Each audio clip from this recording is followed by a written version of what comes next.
大家下午好，欢迎来到 AMA 第36场在线沙龙，我是主持人木木。本期沙龙我们邀请了 Peter C 博士，他是 WIAL 国际行动学习协会全球董事会主席，同时也是 WIAL 的大师级教练，在带领多文化团队合作、激发团队协调性与驱动力，共同达成组织目标任务上有着20余年的丰富经验。在本期沙龙中，他将特别与大家分享什么是团队心理安全，团队心理安全对团队绩效和成长的影响，以及行动学习对这点的帮助。由于 Peter C 博士远在泰国，担心临时信号状况，这期的内容分享是事先录制的，并配上了中文字幕，也方便大家理解。目前 Peter C 博士也在远程观看中，那在 Q&A 环节，他会从泰国远程连线并进行答疑。那同时会有我们的同事进行同步翻译。本次沙龙除了可以在手机端收听外，也可以点击 PPT 右下角的 PC 标志在电脑端收听。这次沙龙加了中文字幕，比较建议大家在电脑端观看，会更清楚一些。如果大家在收听过程中遇到任何问题，都可以咨询我们的 AMA 直播小助手。下面进入本次沙龙的内容分享环节。Hello and welcome to this webinar on building teams through psychological safety. Thank you for joining. My name is Peter Cauwelier. I will share with you today the work I've done around my team as one model, which is a model around high-performance teams. I'm also talking to you as president of the World Institute for Action Learning. Most of the work I do is based on action learning, and I will highlight a few of the key points about action learning towards the end of my presentation. Action learning is a very powerful methodology. When used well with a certified coach, it brings clearly 5 distinct but powerful benefits. The first one is solving real complex issues or challenges that the organization, big or small, is facing. Secondly, action learning introduces in individuals and teams a coaching mindset. Action learning is a form of team coaching, and people who participate in action learning as members or as coaches learn also beyond the sessions to work as coaches with their teams. Thirdly, it's a powerful method of leadership development.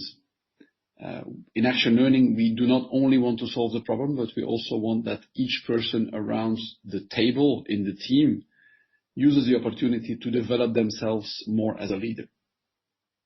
Fourthly, high-performance teams.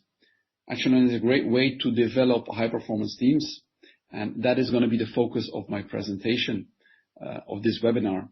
Although action learning has these 5 very clear and distinct benefits, in my work, most of what I do is focused on the development of high-performance teams. And finally, learning organization. As Michael Marquardt, the founder of WIAL, used to say, there is no better way to build up a learning organization than to use action learning, which is in fact all small teams, small sets of learning teams that then together form the learning organization. So these are the benefits of action learning. In this seminar, I will focus exclusively on the high-performance teams aspect. If we think about teams and organizations, most organizations, even the large majority, agrees that teams are critical to the success of the organization, to be competitive, to remain competitive, to innovate, to improve. And 90% of employees themselves say that they spend 1/3 to half of each working day working in teams, working with others. Very often it's more than one team, but working with others, working in teams is something that is really prevalent and important for organizations.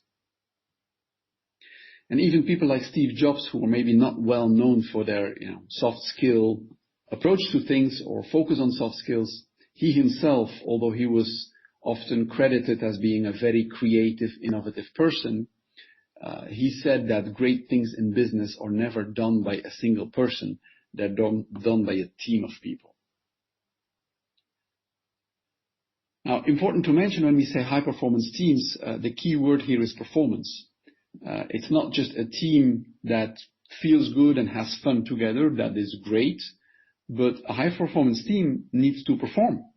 Now, depending on the organization, it could be making better decisions, dealing with client issues, developing other employees in the organization, improving performance year after year after year, and innovating and improving continuously. So it's important that we keep in mind that a high-performance team, it's about the performance itself that the team can deliver. So teams are very important. Many people spend most of their working time in teams. Organizations highlight that they count on teams to innovate, make better decisions, deal with customer issues. Yet when we think about how we spend our energy and time and money in organizations, at least in my experience, we spend most of our time on individual development. We call it leadership development, but it is often on helping one person becoming a better leader. We have MBA programs, we have high-end trainings, we have all sorts of support systems to help individuals become better leaders. But we have very little to help teams be more effective. In fact, I invite you to think in your organization. I'm sure you can give me many examples of how we do leadership development, how you do leadership development, but how do you actually develop a team? Very often we consider that if people have gone through leadership developments, then we put them together with others and they should know how to work together as a team. Well, that often does not work so very well. So in my experience, when it comes to team development, we kind of are limited to these fun activities that maybe we do once a year, twice a year, which are great for having fun, which are great for relaxing and knowing each other outside of the workplace. But this is not how we develop a high-performance team.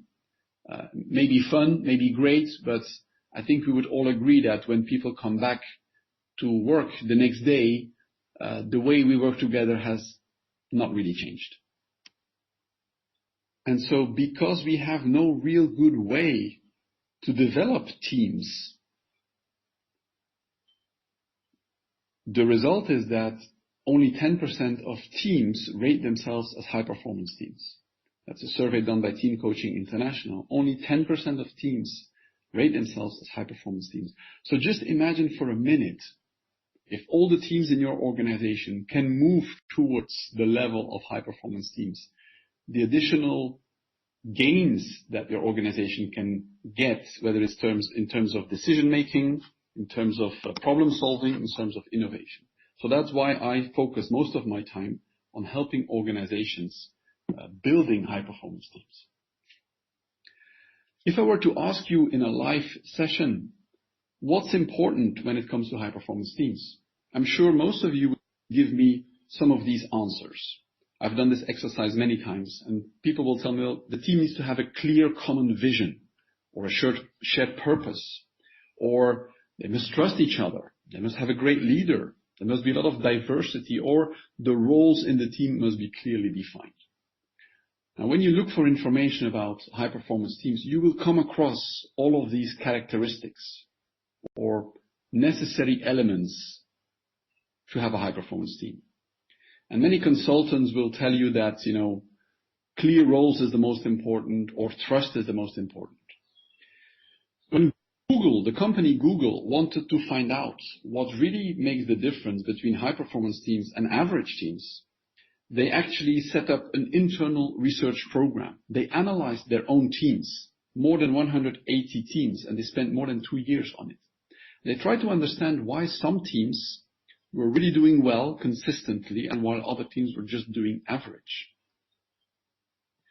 And so after the first analysis of the data, they were actually looking for patterns. Google is very good at analyzing data. They were looking at patterns to see what kind of combination of people would make a high-performance team. For example, maybe you must have all extrovert people together to have a high-performance team. Or maybe you must have a mix between introvert and extrovert people.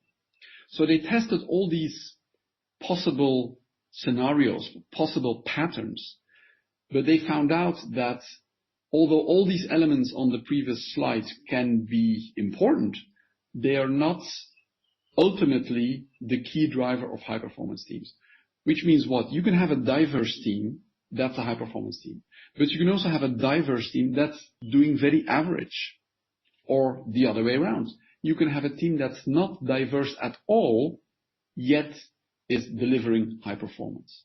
So all the data that they analyzed, they could not come up with a clear correlation between any of these characteristics and the performance of the team, until they discovered a concept called team psychological safety.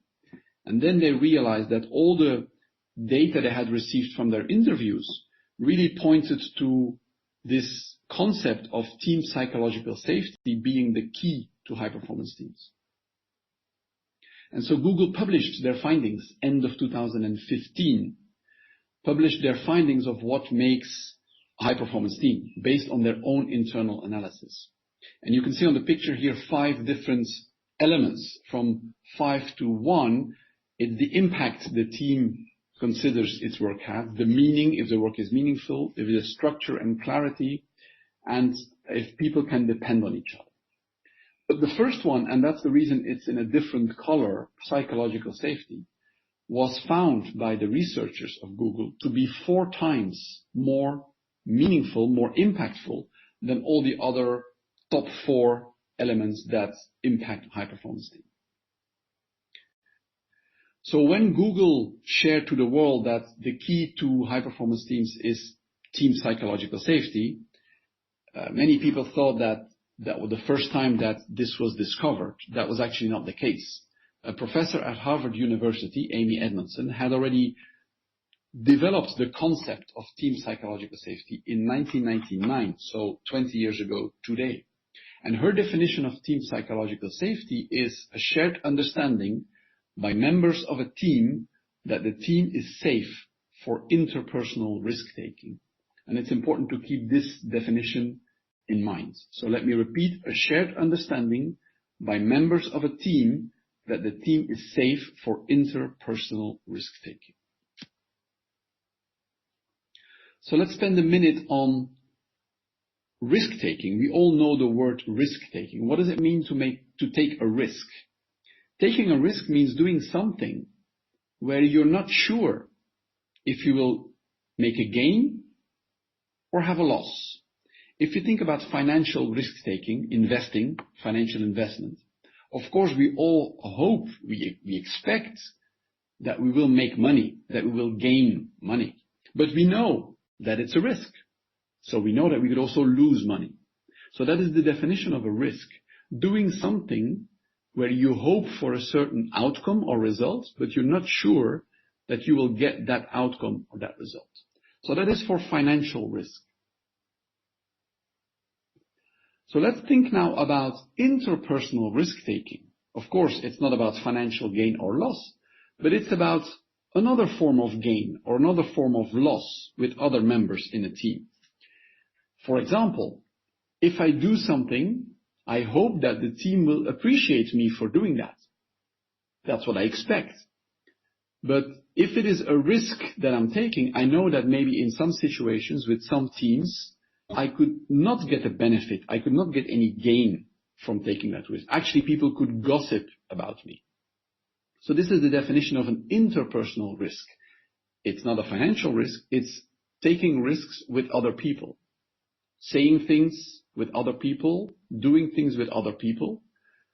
We hope that we will get a good outcome, but we are not sure. And we know that sometimes in certain teams, the impact might actually be negative.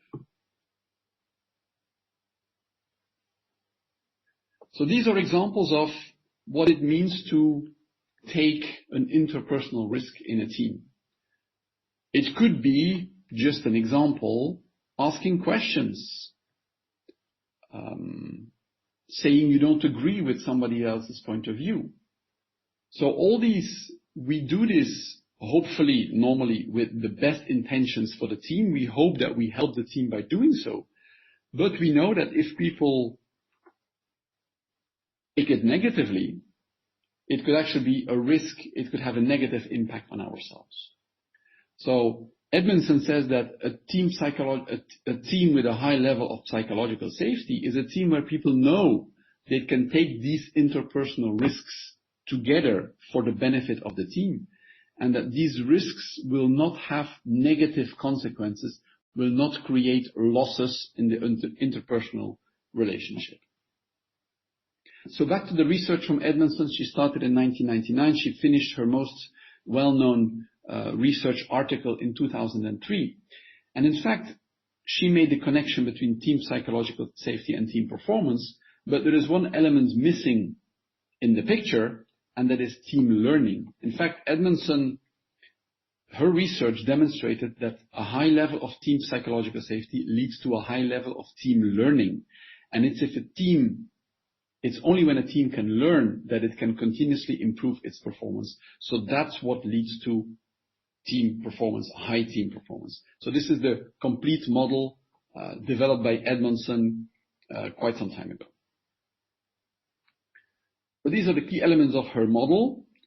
At the bottom, you have team psychological safety that leads to team learning and ultimately leads to team performance. Can be decision-making, innovation, improvements, etc., etc. So there is something still missing in the middle, because quite often since Google published their research about team psychological safety, not many people went into detail about what's behind team psychological safety. So I'm going to share with you what's behind the original research, and then how I have been using that to actually put in place actions and approaches to help teams move towards a level of high performance.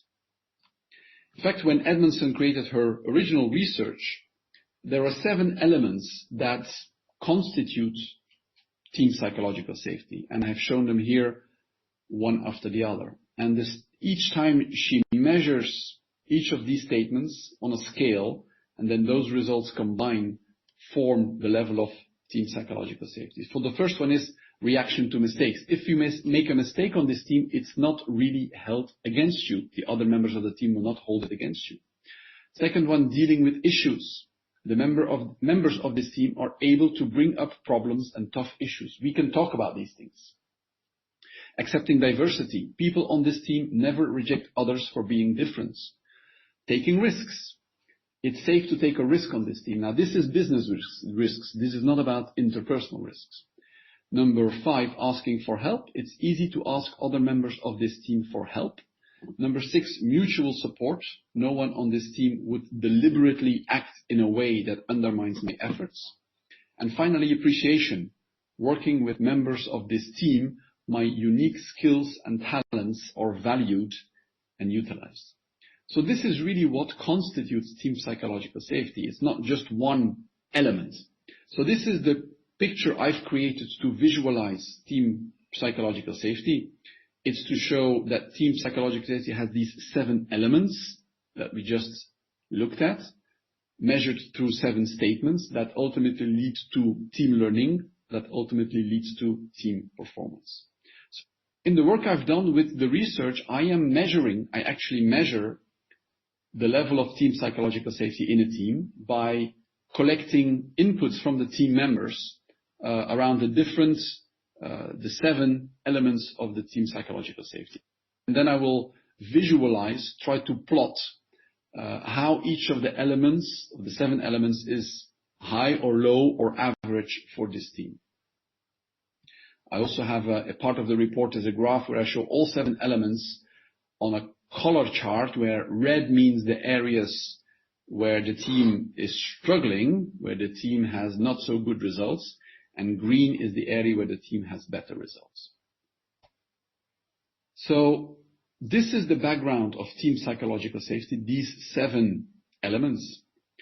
But it's nice to measure team psychological safety. It's interesting to talk about team psychological safety, but how do you actually improve or increase team psychological safety? That is ultimately what we should be trying to do. So that's what I've been trying to do for the last 4 years. How can I increase, first of all, how can I measure? But that's quite easy. But then how can I increase the team psychological safety? And I've been looking at a number of ways. Maybe by doing a training course, we can improve the level of psychological safety, or by doing mentoring, or doing a team workshop, or using team assessment tools like MBTIs, or DISC, or Belbin, or action learning.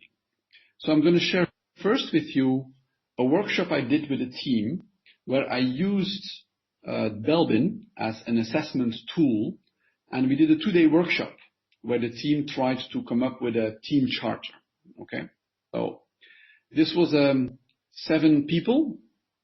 You can see the detail here. Management. It was a newly formed management team, and they wanted to work together to build a new team to see how they could, perform better as a leadership team for this organization. So we spent 2 days. I measured team psychological safety before the workshop, and this is the result I found. So we measured the results on a scale from 1 to 7, with each of the 7 statements for the different elements, from strongly agree to strongly agree. And we just plot and calculate the average or the standard deviation, the results on a graph. So this is the result before. There is some variation in the answers. The average is 4.6 and the standard deviation is 1.6. And then we did a 2-day workshop with the 7 members of the team, and they enjoyed it a lot. They were very happy with the workshop. They managed to create a team charter, and they managed to have some good discussion about team priorities. But of course, my focus was on team psychological safety. How would this workshop impact the level of team psychological safety? So about 3 weeks after the workshop, I measured again the level of team psychological safety with the same survey, with the same people, and this was the result. In fact, the average went down a little bit, and the standard deviation did not change at all. So basically, not much difference. The team had a good 2 days working together, but that had not resulted in a change in the level of psychological safety for the team. So my first conclusion was that just doing a workshop and just having some assessment tool is maybe not the best way to try to develop team psychological safety. So my next approach was to use action learning. Certified by the World Institute for Action Learning. I'm very familiar with action learning. I've used it for several teams. So this is my second example. This was a different organization, of course, actually quite a big team. The team worked together. The mission was to improve engagement in the plans. The company had done a survey, and the results was not so good about engagement. And so the managing director asked me to work with the leadership team to try to find a way to improve the engagement in the plans. So the team worked together. Total, we had 1-day session using Belbin tool again, but then we had 4 action learning sessions, 3 weeks apart, where I was the external coach. So before we started, we measured. You actually can see that the result is quite similar to the team I just showed. The result was not so good. The average was 4.8 and the spread or the standard deviation was 1.76. We then did our 1-day team alignment session, and then we did 4 half-day action learning sessions over 4 months. Now what's important is that the action learning sessions were not about psychological safety. The action learning sessions was to solve a real and urgent issue for the organization, which was how can we improve the engagement in the team. And so at the end of the 4 sessions, the team proposed to the managing director their action plan, and the managing director was quite happy with the action plan they developed to solve this problem. But me, I was of course interested to look at how this team, this leadership team, how the level of psychological safety for them had changed. So I measured again 2 weeks after the last session, how they rated the difference, the 7 elements of the team psychological survey, team psychological safety survey. And this is the result. You can see that the average increased and the spread decreased. So the higher the average, of course, the better, but also the lower the spread, the better. The definition of Edmondson of team psychological safety is a shared belief. It means that all people should have a similar or almost similar view. If we have a big dispersion, it means people have a very different view of what's going on in this team, of the level of being able to take interpersonal risks in this team. So a low spread or low standard deviation is better than a high spread because it signifies that people have this shared understanding. So the result of this experiment, testing, measuring, was that yes, action learning seems to have an interesting and a positive impact on team psychological safety. So that was a very positive result, and I continue to try to validate the same. And I have now validated this with probably 9 or 10 teams where I used action learning to solve a real urgent issue for the organization. And I measured the level of team psychological safety in the action learning team before and after the sessions. And I have published my results in a journal called Action Learning Research and Practice. And the title of the paper is Building High Performance Teams Through Action Learning. So there I have some more detail of what I did and the results I found. And each of these 9 cases that I describe in the paper have the same results. The average of the level of team psychological safety increases and the spread or standard deviation decreases. So this is a good illustration of Reg Revan's mantra that there is no learning without action and no action without learning. And developing a high-performance team requires action, requires learning, and the continuous circle between those two. In my presentation in the last 20 minutes or so, I focused on high-performance teams, but as I said in the beginning, WIAL action learning has 5 distinct and powerful benefits for organizations. First of all, to solve really complex problems and issues, to develop a coaching culture and mindset in the organization, to develop individual leaders, to create high-performance teams, as I have illustrated, and to build up learning organizations.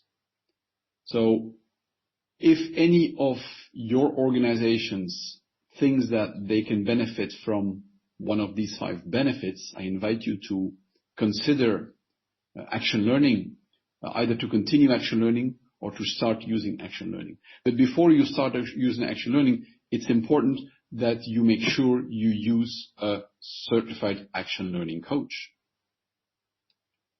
The World Institute for Action Learning has a global certification process so that a coach certified in the United States or in Europe or in China or anywhere around the world delivers action learning and supports a team as an action learning coach in the same way.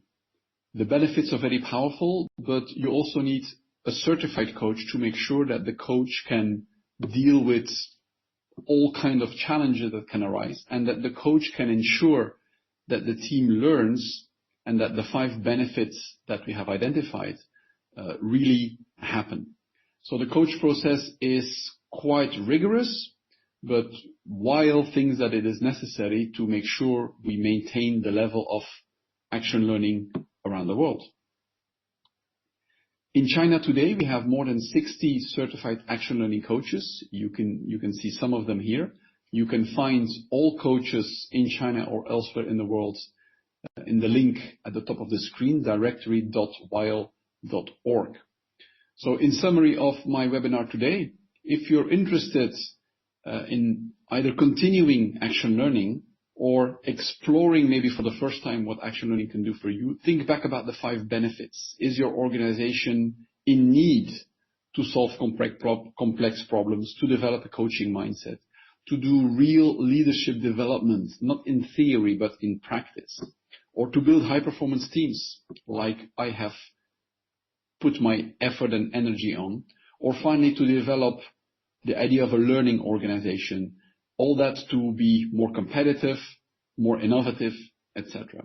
So these are the 5 benefits of action learning. You have in China more than 60 action learning coaches, and I'm sure all of these, they have been certified in the same way. All of these can help you to bring to your organization, big or small, the benefits that action learning brings.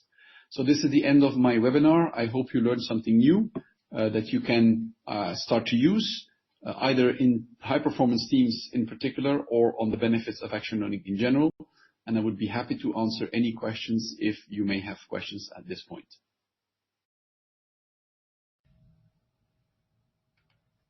好的，在 Peter Z 博士精彩的内容分享之后，即将进入 Q&A 环节。大家有任何问题都可以先留言在互动区，我们会挑选比较有代表性的问题，并由翻译同事给到 Peter Z 博士。好的，那就麻烦我们翻译的同事了。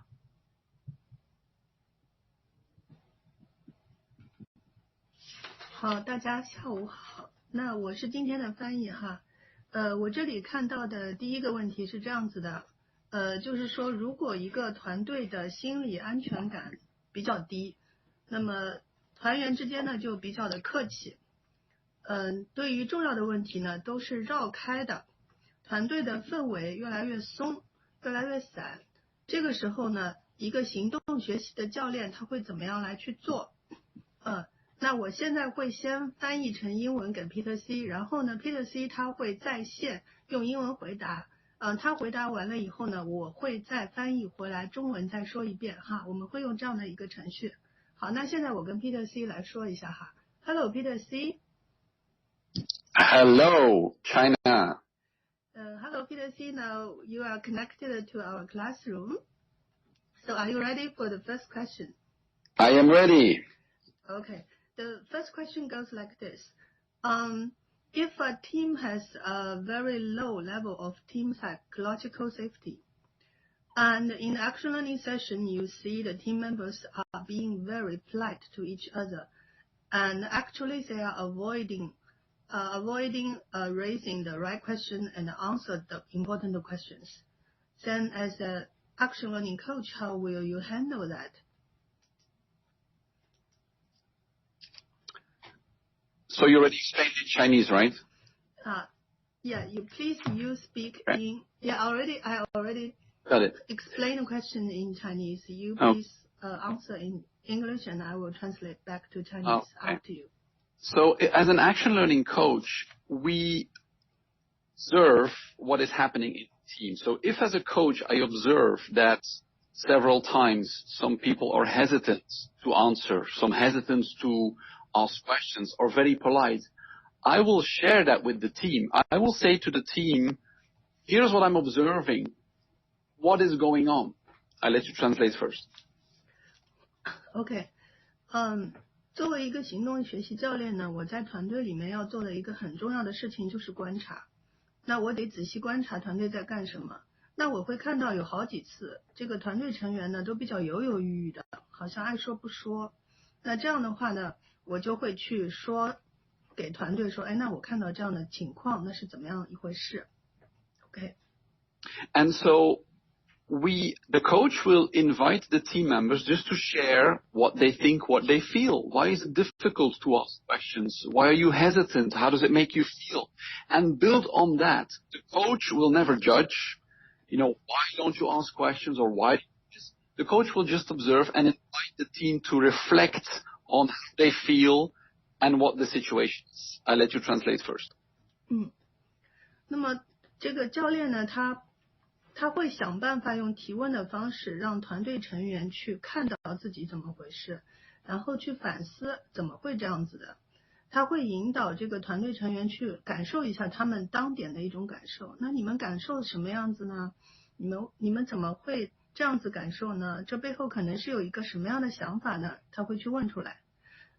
他不会做的一件事情呢，是自己在那里判断说大概是这样子或大概是那样子。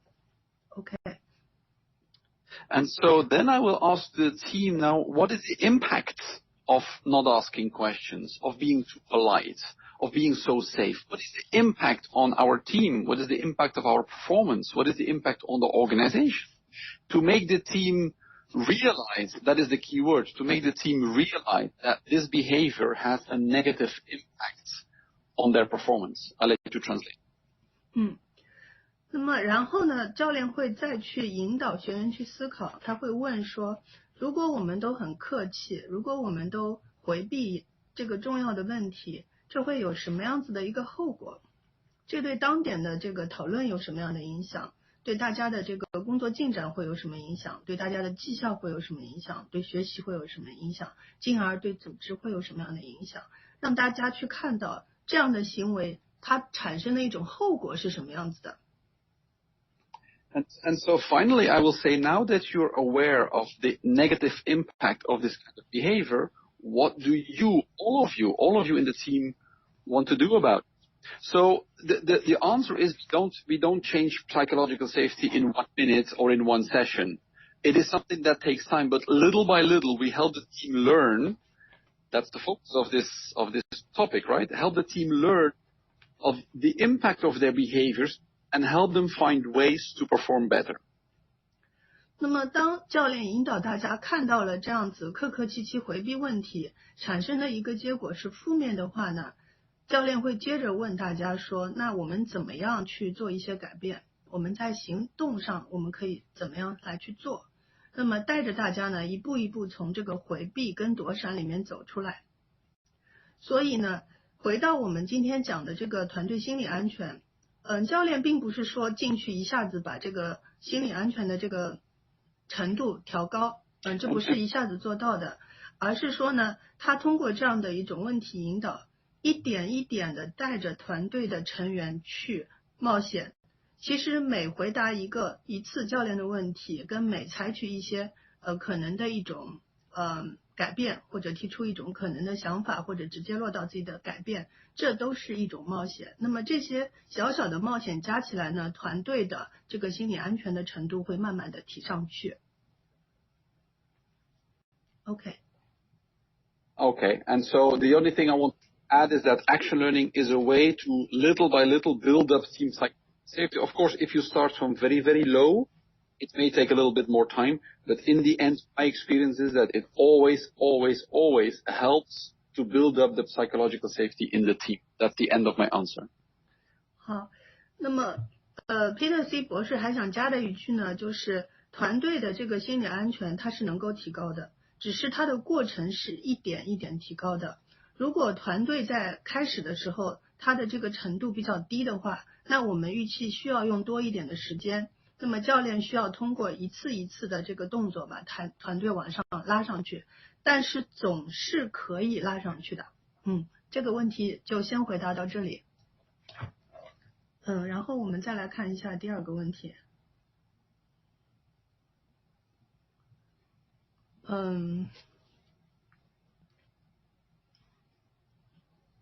这个问题是这样的哈，我跟大家读一下，是一位霍老师提出来的。行动学习是项目性阶段性的，在行动学习项目结束以后，如何把行动学习期间形成的高绩效团队成果变成常态性、日常性、长期保持下去呢？不可能一直通过行动学习项目或者外部认证的教练来维持吧。好，那我现在跟 Peter C 博士说一下哈。Peter C, now comes the second question. So when a corporate introduces action learning projects, it is a project. It has a start and has an end.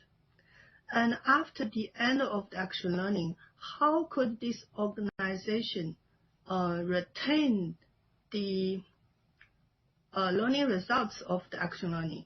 Means retain the high performance team, so that high performance teaming in the work will be a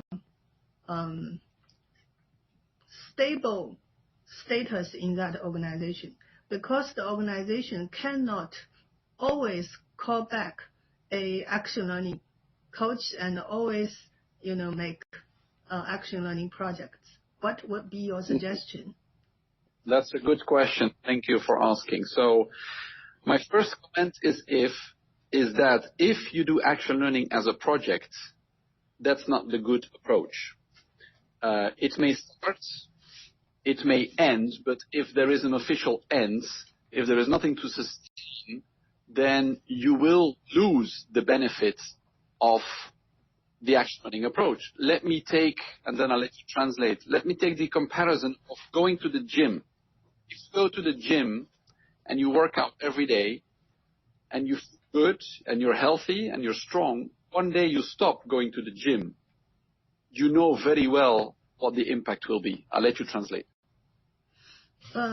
Peter C 博士先回答这么说哈，他说他理解就是行动学习通常是作为一个项目开始的，然后教练也是这样子外采的，也会有一个正式的项目结束的日子。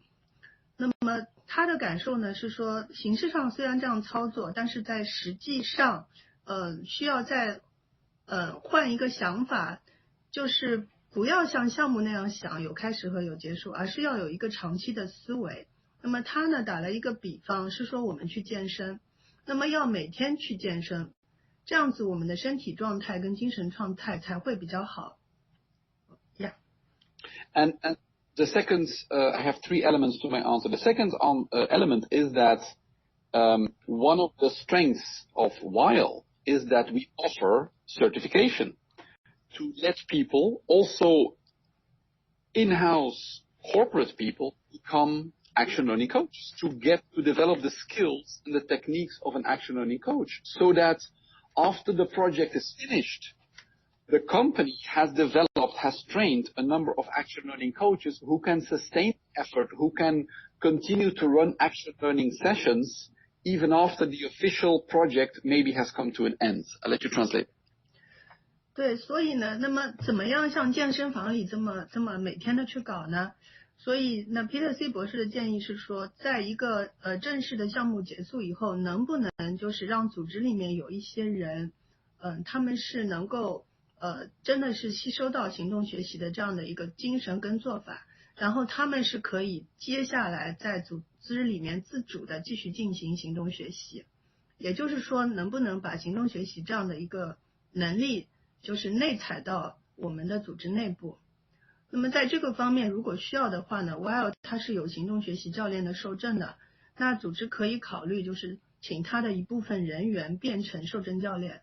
那么这样的话，当外部的顾问组织离开的时候，这个组织能够自行根据他的需要来组织行动学习，或者说在日常的一些会议啊讨论过程当中就自主的去采用行动学习，这样的话可能比较容易把这个根子给扎下来。 OK。 And the third element of my answer is that action learning has to be seen as a mindset, a way of doing things. So even if the project is finished, the participants in the team should be able to continue the practices of the action learning session, meaning what? Meaning asking questions, meaning giving feedback to each other, finding out what the real problem is before developing solutions. So a project, if it does not include the creation of this mindset, then I think the project has been complete. We want the people who have been involved as coaches, as participants, team members, to be able to continue what they have learned. Just like when we go to the gym, we maybe go to the gym for a very intense period where we work with a trainer, but then after that, we want to be able to continue on ourselves.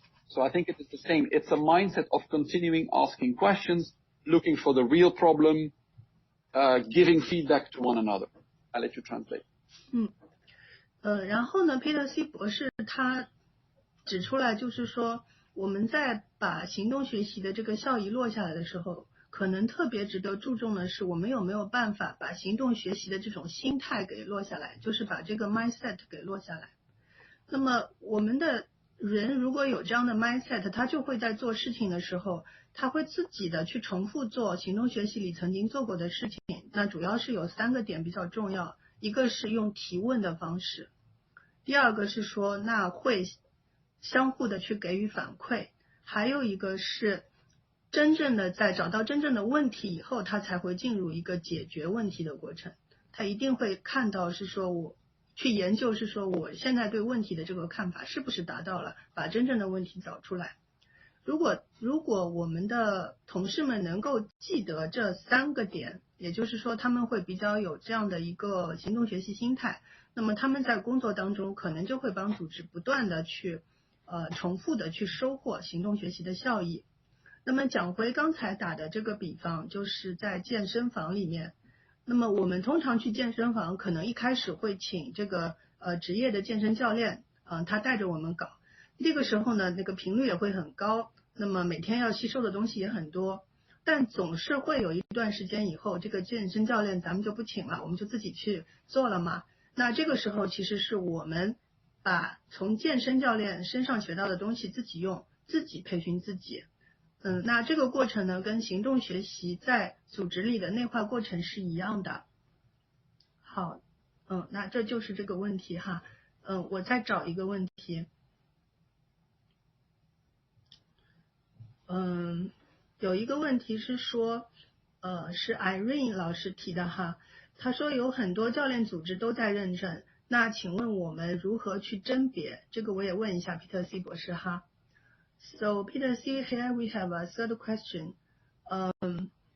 There are many certification, coach certification around the world. Yes, in China we have many certification as well. So people here have some confusion over how to select coach certification for their organization. And could you say something? Well, of course, I'm going to tell you that the WIAL Certified Action Learning Coach certification is the best, but I'll explain why. I know coaches, and I'm sure there's a lot of good coaching, training, certification programs. The reason I think WIAL Action Learning is a great way is for two main reasons. The first reason is that in WIAL Action Learning, we focus on a real problem that the organization is having. In the example I talked about my research, we don't get together to talk about being a better team. We don't get together to talk about, let's be psychologically safe. No, we get together to solve a real business problem. It may be market issue, customer complaints, or competition. So the first real reason I think WIAL Action Learning is so powerful is because we focus on real business problems. I'll let you translate that first. 那么 Peter C 博士他自己的感受呢，是他觉得 WIAL 的这个受证是他目前体验到最好的。有两个原因。第一个原因是他觉得 WIAL 的这个受证有一个重点，这个重点就是我们必须基于一个组织的真实的议题。那么大家是坐下来要一起解决组织的一个真实的议题，而不是说今天我们大家就坐下来谈一谈，大家心理安全程度不太高怎么办？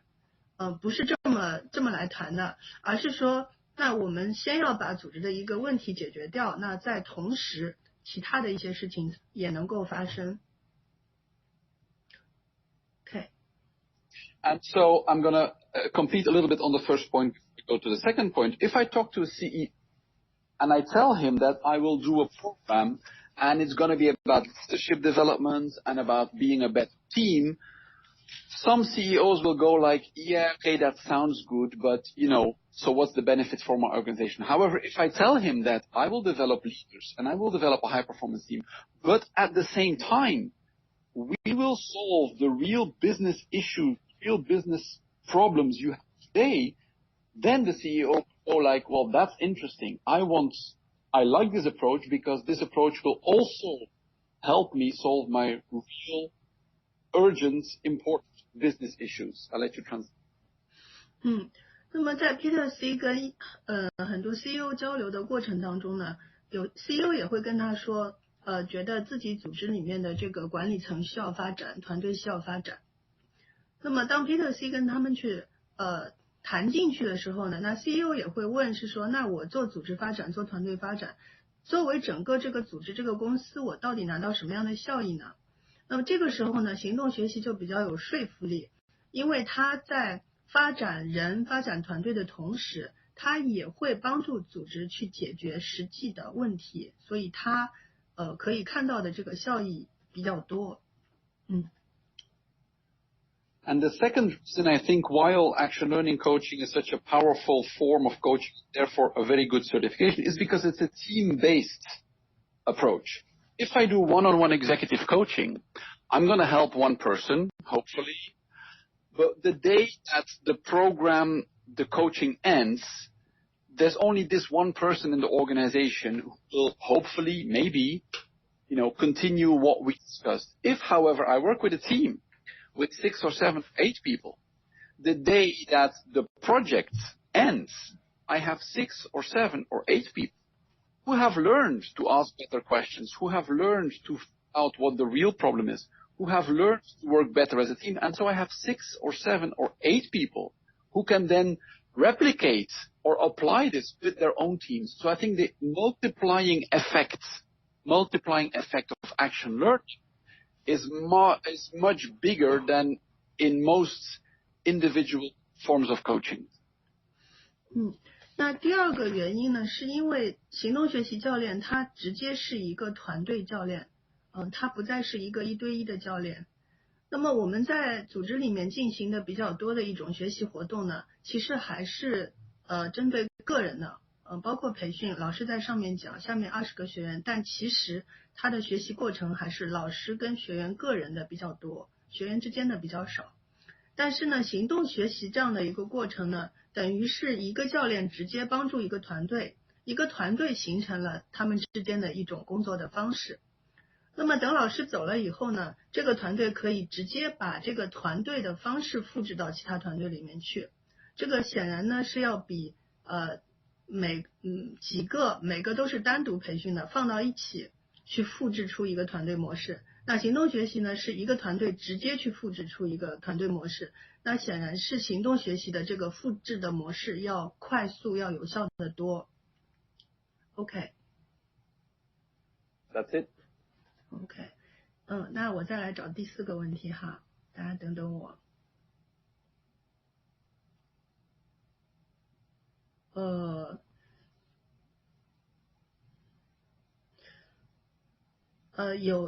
我们有老师希望就是看到这个资料跟报告，那我也问一下 Peter C 哈。So Peter C, another question. Some of our participants would really like to read your paper and your research data. Would that be available to us? I'm going to send you a copy, Christina. OK， 那老师会送给我一份 copy， 所以那如果对这个报告有兴趣的同学，是不是给我们的小助手留个言哈？等我拿到了以后，我转给大家。And thank you for asking. Peter C， 谢谢大家跟他要这个东西。再有一个问题是 Wendy 老师提出来的，如果一个团队中的每个成员的工作内容相对都比较独立，成员之间其实没有太多的关联，那么是不是仍然有必要进行行动学习？So Peter C, here comes another question. If a team, the team members say work more independently than cooperatively, there's some kind of job, the nature is like this. So the team member has a lot of independence in their work, and they don't have much mutual cooperation. Would you still suggest they go through action learning as a way of team building or team improvement? It depends. It's a good question. It depends on what you want. If you have people who work very independently, then I call that a group, not a team. So if you let them go through action learning, but then after action learning they go back to their normal job, and in their normal job they have no reason or no need to collaborate, then you will not get this benefit from action learning. But as I've said in my presentation, there are several benefits of action learning. In this case, probably the team collaboration is not one that you should be looking for, but you could be looking for individual leadership development. You could be looking from having all of these people develop a coaching mindset so that they can use with their own independent teams, or you can use, and that would even be good if you have people from different departments who don't really work together, to try to come up with ideas and solutions, which is one of the other benefits of action learning, breakthrough solutions to complex problems. So in summary, this case would not be the one where I would focus on high-performance teams, because it's not a team, and they apparently have no reason to be. But I would focus on the other benefits that action learning brings. 这个问题呢，Peter C 博士想到是这样哈，这个决定要不要做行动学习呢，主要取决于您希望通过这样一个学习活动要得到什么。那么如果就是说您觉得学员就是这个团队的成员就各自独立工作，这样也挺好的，那么不妨碍到什么那是一种情况。那么当然 Peter C 会说，这样的一个群体可能更应该被称作为一个群体，就是 a group， 而不是一个团队，因为团队特征可能没有发展出来。那么如果有一天您这边呢希望就这些人他们之间以一种团队的方式来去工作，呈现出更多团队的一些特质，那么您可以去回顾就是刚才我们在那个 PPT session 里面讲到的行动学习的5个效益，那您去对照这5个效益，如果您觉得对这一群人或者就是企业里其他相关的人把他们放在一起，您希望从他们身上得到那5个效益中的1个或者多个，或者说您可能没有特别期待得到这个团队建设的效益，但是您希望得到行动学习能够产生的另外4个效益的话，您在那个情况下是可以考虑行动学习的。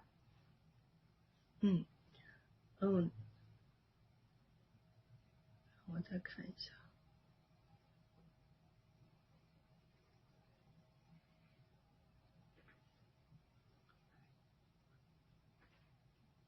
好，Peter C says another question. Several participants ask, how do you distinguish between action learning and facilitation? And how should they use it? Can they use it in a mixture, or should they use it separately in real case? In real case, thank you for the question. So I do both facilitation and action learning, but I never mix. Because if I mix, I am confusing the participants. If I do facilitation, I will design a process. I will design the steps. I will decide step 1, step 2, step 3, and the participants will build the content. So I will guide the participants. And with some clients, if I need to develop a strategic plan, if I need to design a new vision or mission statement, I will use facilitation. I will let you translate first. 那么 Peter C 博士他个人在工作当中呢，他是引导方式跟行动学习方式2个方式都用的。那么他比较推荐的做法呢，是把2个方式区别开来。这个呢就牵扯到在整个项目的设计过程当中，就有意识的去把它们进行一个拆分的一个设计。那么比如说他如果是要去做一个战略的引导或者一个愿景的引导，这个部分呢他比较会用的是引导的方式。Yeah. So in facilitation, I believe that the participants don't learn a lot because the participants just follow me. They follow my steps. They participate, they contribute, but they don't learn. In action learning, the focus is on learning. We want the participants to learn and to learn by doing. As Reg Revan said, there is no learning without action and no action without learning. So it's not about learning by listening to somebody else. That is not learning. Real learning is trying something and learning from that and reflecting and sharing with others. So that is the reason I don't mix action learning and facilitation, because I think the audience will be confused. If I do action learning, the focus is on me helping the participants learn about themselves as leaders, learn about the team, learn about the organization, learn about the problem they are discussing. That is the focus. So that next time in the future, they can perform better as leaders, as a team, as part of the organization. In facilitation, sorry to go back, when I finish my job, I finish my job. I deliver the strategic plan. I deliver the new mission statements. Next time the company wants to do this again, they have to call me back because the participants did not learn anything. They just followed my process. I let you translate. 那么在 Peter C 博士的一个感受上来说哈，他会觉得呢，这个引导跟行动学习还是有一些差异的。那么在引导过程当中呢，学习的部分是相对比较少的。那么大家被叫到一起做一个引导的过程呢，主要是在这个过程中贡献他们的意见，把他们的想法说出来，最后呢出来一个共识。那么当一个引导结束的时候呢，就是大家的想法都被收到了，共识也收到了，然后就结束了。那么如果下一次还需要做这样的一个过程的话呢，那么就再做一次引导，那么结束就结束了。但是呢，在行动学习的过程当中，有一个非常重要的一个比重呢，是放在学习上面的。那么在行动学习的过程当中，他们是要学着解决问题。怎么学着呢？就是要在过程当中不断的反思，去学自己是怎么回事，学团队是怎么回事，学组织是怎么回事，学那个问题是怎么回事。他每做一段吧，他都得要学一段东西。因此呢，他会觉得就是说，学员如果在一个引导跟行动学习完全混在一起的地方呢，他们比较容易在角色上有一些混淆。就他到底是来学习的呢，还是他是来贡献的呢？因为在行动学习里面，他们是必须有意识的去进行一个学习的，而在引导的过程里面呢，他们比较多的是把自己知道的东西贡献出来，这段是有差别的。因此呢 Peter C 他会把这两段做一些区分。Yeah. That is it. That was my answer, Christina.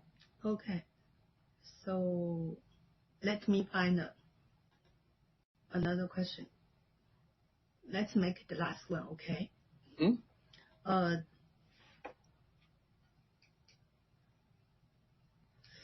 This one was raised in English, so I just I read English first and then I say Chinese and then you answer and then I translate. So this is by a Mr. J or Mrs. J. So hi Peter C, we have rolled out action learning in our leadership development programs. We collect real business challenges from management and assign these topics to the project team. And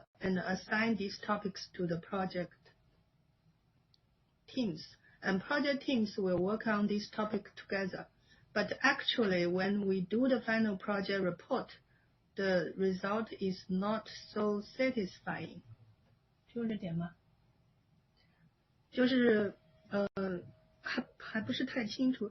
So Peter C, I guess probably he or she is asking, while the project was started as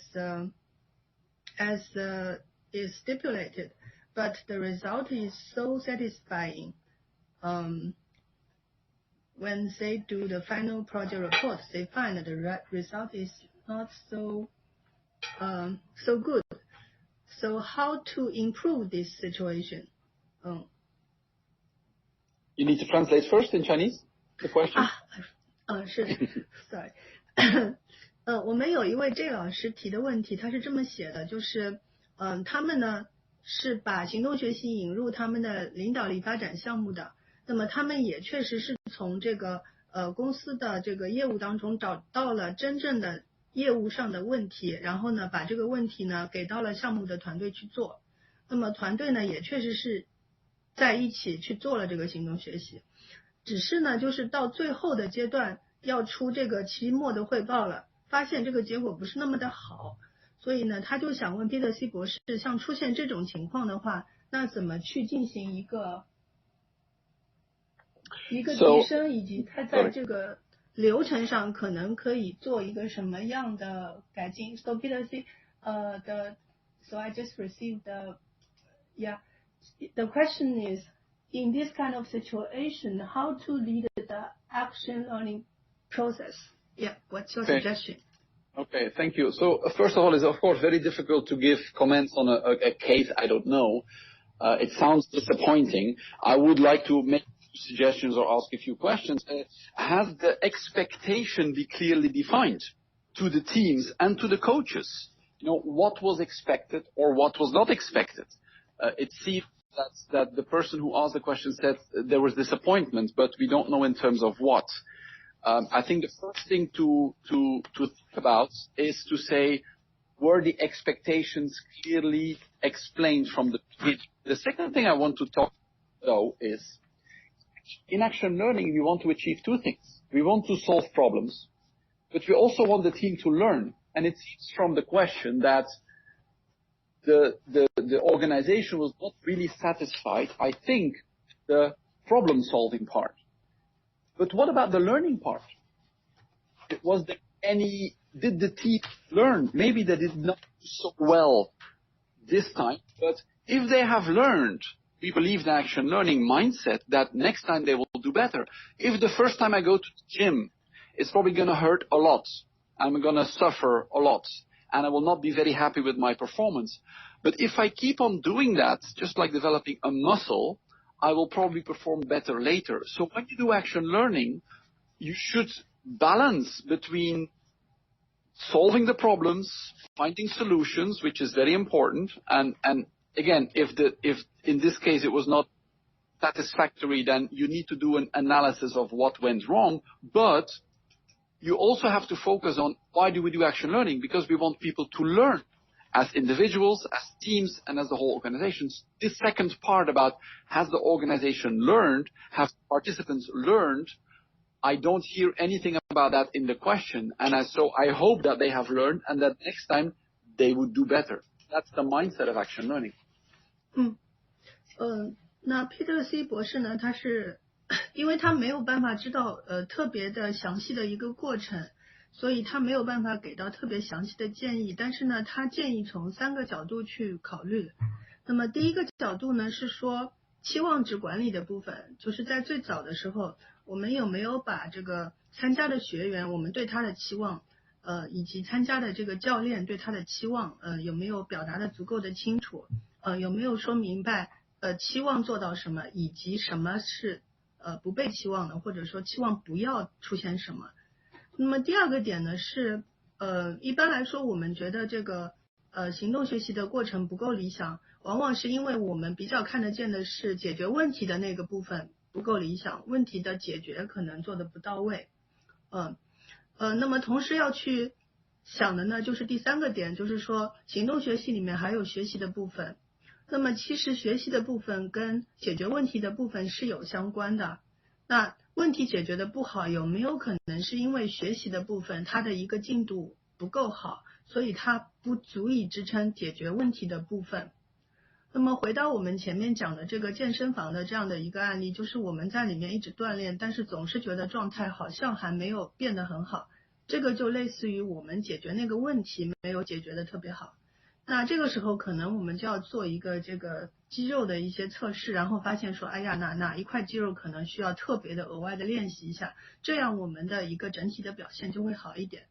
所以回到行动学习，那如果我们觉得问题解决的不尽完美，不尽如人意，可能就要回去看是说它某一段是不是需要有一些值得的学习，能不能是把这个值得的学习给补上，这样的话解决问题的部分可能才就可以去提高。那如果有一些更多的细节的话，可能是可以讲得更深哈。That's my answer. Well, I'm still receiving questions. Can I ask one more? You can. 有好几个，so I speak Chinese first. 有好几个问题呢，我看到都跟心态有关啊，都是很棒的问题。比如说是它跟这个团队壁垒这个事情是怎么连在一起的，还有呢，它是会问到就是个人心态这个事情它是怎么相关的。所以呢，我就问一下 Peter C 博士，就是整个 action learning 跟个人的心态或者团队的心态他怎么看哈？So Peter C, the final question is, how would you say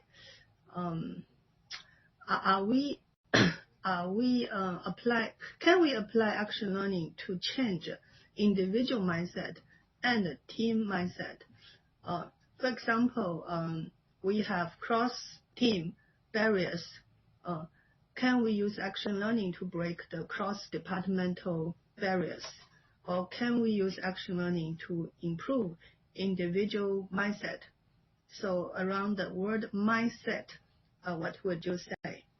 Okay, that's a big question to end with. Mindset is a very big word. Okay, mindset is what happens in people's minds. It's what they think. I don't believe that we should be thinking about changing people's mindsets. But this, what I'm saying now, is not linked to action learning. But just in general, it's very easy to talk about somebody's mindset. So that's a first comment. It's easy, but it's a big topic because we don't really know what other people think. So allow me to answer the question. There was talk about collaboration. I will just say it's the perfect example to build bridges across silos in the organization. Just in 30 seconds, I have a company in Thailand who did exactly that. They have a big company, they were growing very fast, but accounting was not really talking to sales or talking to the warehouse. Everybody sends emails, everybody talks about one another, but to one another. So they developed action learning, very simple, where just people would share. The accounting person would share, one problem I have, I never get the documents in time at the end of the month. And doing action learning and listening and asking questions, the atmosphere of action learning really helps create a positive environment. And people were there to help one another. And so this week it was the accounting person with her problem, and next week was the warehouse person with their problem. And so people start to listen to each other. They find out that many people have many problems, and they get to know each other better at the same time. I'll let you translate this part first. I want to add one thing later. 好的，那么Peter C 博士觉得，刚才这个问题挺大的哈，关于我们的心态的改变。那么他觉得这个心态改变是挺不容易的，因为总的来说，心态是一个人脑袋里在想什么，我们又比较看不到这个东西，所以不太的容易去改变。那么相对可以比较落地的去讲的是，行动学习呢，对于在合作这一块，它是能够产生看得见的变化的，它是能够在这个就各个独行侠之间建立桥梁，这个是看得见的。那么比如说他现在在忙的一个在泰国的 case 上面，会计跟这个财务人员跟销售人员就打起来了，然后不说话了，然后有什么就是送邮件这样子搞。那么到了行动学习的这个场里面，有这个教练这么带着管着，那么大家就必须要去问一个就相互要提问了。那要解决财务的问题，或者要解决这个仓储的问题，或者要解决销售的问题，那怎么办呢？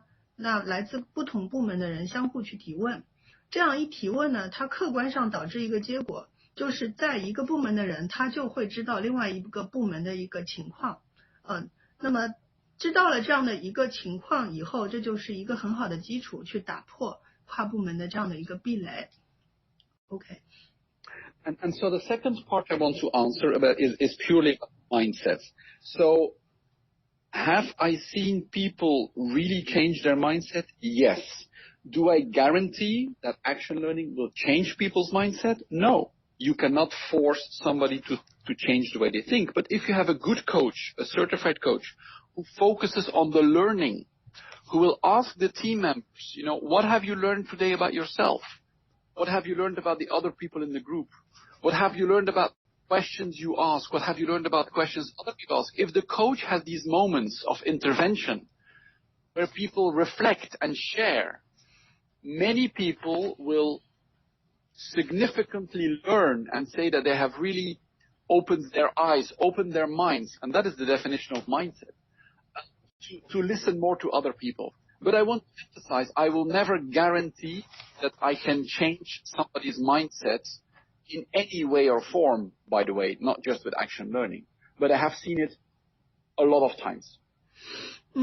那么然后回到这个改变心智这一块呢，那么 Peter Cauwelier 博士是他看到很多次行动学习确实产生了改变心智的作用，但是呢，他个人他不会去承诺说心智一定会改变，因为实际上在行动学习的过程中，我们是种下了改变这个心智的种子，但是这个种子发不发芽还得看那个个人。那么这个种子是怎么种下去的呢？主要是我们去看那个行动学习的教练，他能不能抓住一些关键的时刻去提出这样的问题，比如说，那你从团队那里学到了什么？你从什么什么什么那里学到了什么？那么如果能够抓住这样的一些关键时刻，提出这么一个有力的问题的话，那么可能那个个人在那个当下他会被震到，所以一个种子他就埋进去了，慢慢它能够发芽，然后慢慢的我们能够看到心智的一个改变。OK。 That was my answer. So that's all for the Q&A session. 那我们还收到更多的问题，那今天来不及部分没有关系哈，我们还可以再想办法跟大家沟通跟交流的。请大家有什么需要都可以跟我们的小助手说的。